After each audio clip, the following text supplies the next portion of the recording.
Good morning, church. Good to have you with us for this episode of Monday Morning Musings. My own church, Community Christian Church, has been preparing for what we call Celebration Generosity.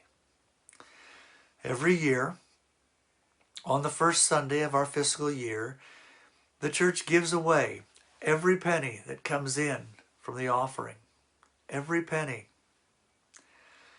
Celebration Generosity is many things, but for one, it's our way of announcing to the world that we trust God to provide, that we have faith that He will keep us financially healthy. It's a lot like the ancient Israelites giving God the first fruits of the harvest, which would have been the seed for the next planting, in the confidence that He would provide more.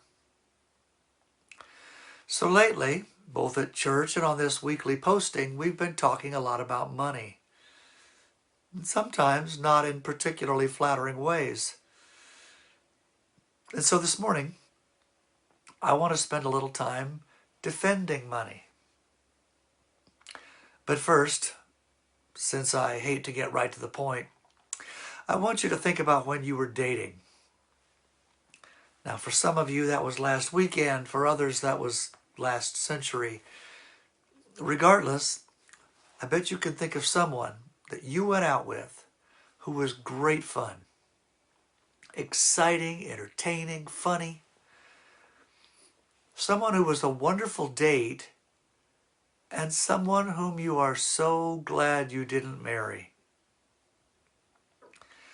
People who are great fun to spend party time with may not be great fun to spend a lifetime with. And I'm pretty sure that you can also come up with an example of someone in the world of work who was promoted just past their competency level, who didn't end up in the right job. Someone who was a great teacher but who turned out to be a lousy administrator. A marvelous salesman who was a bust as a sales manager. Or perhaps an award-winning actor who finds himself in a truly awful movie. People need to be in the right role. Now, in the right role, the right job, the right situation, they shine. In the wrong situation, they fail. Well, money is like that.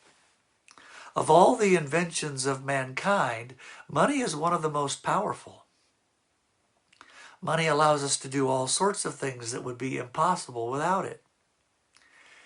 Using money, I can feed a hungry child in a faraway place whom I have never met. Using money, I can cure a sick grandmother in India and educate an isolated farmer in Ecuador at the same time.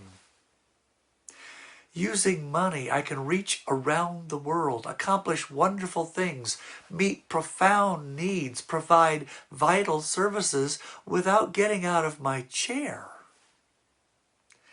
Using money is like having a superpower. Using money, the important term there is using. Because the danger of money, the risk of money, is that it is so very easy to fall into the trap of letting money use us. Of living in order to make money rather than making money in order to live. Money is an amazing servant, but it is a terrible master. Like everything else, money needs to be in the right role. So the moral of the story is simply make sure that in your relationship with money, you stay the boss. And then release your superpower. God bless you all.